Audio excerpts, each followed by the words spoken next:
နောက်ဆုံးမေးခွန်းဖြစ်တဲ့နံပါတ်၄ပါအမေစု၏အုပ်ချုပ်မှုလက်ထက်တွင်ပြောင်းလဲတိုးတက်မှုများတိတိတသာချက်ချင်းမဖြစ်နိုင်သည်ကိုနားလေသဘောပေါက်လျက်ကြားသိနေရသောသတင်းများအရ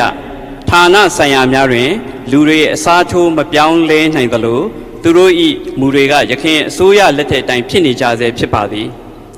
ဥပမာအဖြစ်ဝန်ကြီးဌာနကိုဆက်သွယ်လာသောအဖွဲ့အစည်းများပြည်သူများအားဌာနမှလူကြီးများကတာဝန်ယူဖြေရှင်းမပေးနိုင်ပဲအထက်ကိုတင်ပြထားပါသည်ဆောင်ရွက်နေဆဲဖြစ်ပါသည်ဟူသောတုံ့ပြန်မှုမျိုးကိုသာကြားသိနေရပါသည်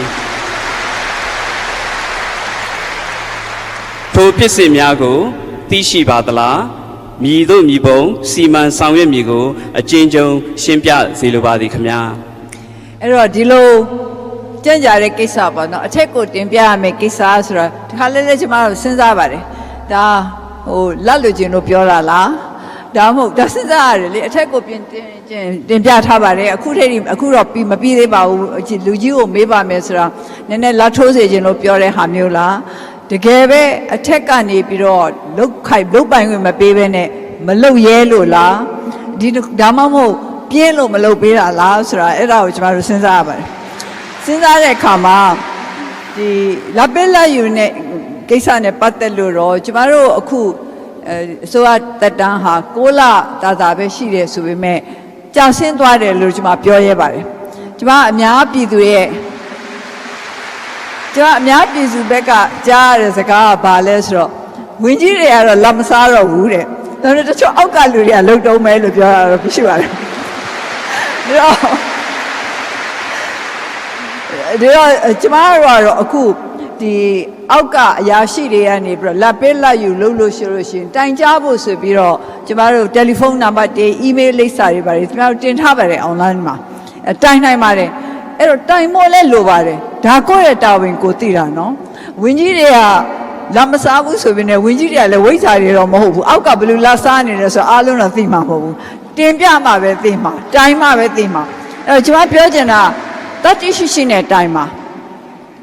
ကိုကနေပြီးတော့မလွဲတာလို့ဒါဖို့အရင်လို့ဆိုပြီးတော့ပေါ့နော်နည်းနည်းလေးလာလေးထိုးလိုက်တယ်ဆိုရင်ကိုမှလည်းအပြစ်ရှိရတော့အမှန်ပဲဒါပေမဲ့ဘုံဝင်လင်းပြောပါ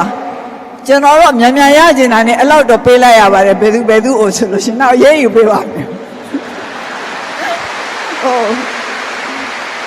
ဒီတော့မတိုင်ရဲဘူးဆိုလို့ရှင်ကျမတို့ဘယ်လိုလုပ်ကူညီမလဲ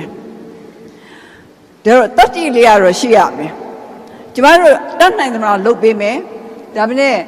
အားလုံးဘာဖြစ်နေလဲဆိုတာတော့တစ်ချိန်တည်းမြင်နိုင်မှုဆိုတာတော့ဒါလက်တွေ့ကြမဖြစ်နိုင်ပါဘူးမဖြစ်နိုင်ပါဘူးကျွန်တော်တို့စူးစမ်းပါမယ်ဒီလိုအထက်ကအရာရှိတွေရှိရမကြသေးလို့ဆိုတဲ့ကိစ္စနဲ့ပတ်သက်လို့လေကျမတို့တတ်နိုင်သမျှမြန်ဆန်ပြီးနိုင်မှုအတွက်လုပ်နေပါတယ်နောက်တချို့ကိစ္စတွေမှာအဆင့်3-4-5ဆင့်အစားတခါတည်းအခုခေတ်သိပြီးတော့သဘောကျနေတဲ့စကားဆိုလို့ရှိရင် one stop shop ပေါ့နော်အဲ့လိုပုံစံမျိုးနဲ့အလုပ်တွေကိုပြီးနိုင်သမျှပြီးဖို့လည်းကျမတို့စူးစမ်းနေပါတယ်နောက်ပြီးတော့ဘဟိုကအထက်ကနေပြီးတော့ဆုံးဖြတ်ပိုင်ခွင့်အထက်ကသာဆုံးဖြတ်ပိုင်ခွင့်ရှိတယ်လို့သတ်မှတ်ထားတဲ့ကိစ္စတွေလည်းကျမတို့ဖြေလျှော့နေပါတယ်အဲ့တော့နောက်ကြလို့ရှိရင်တော့မြန်ဆန်ပို့ပြီးတော့မြန်ဆန်ပြီးမယ်လို့ကျမမျှော်လင့်ပါတယ်မြန်ဆန်မပြီးလို့ရှိရင်တိုင်းကိုတိုင်းမှာကျမရုံးကိုတိုင်းလို့ရပါတယ် online မှာကြည့်လိုက်လို့ရှိရင်တယ်လီဖုန်းနံပါတ်တွေနဲ့ email တွေပေးထားပါတယ်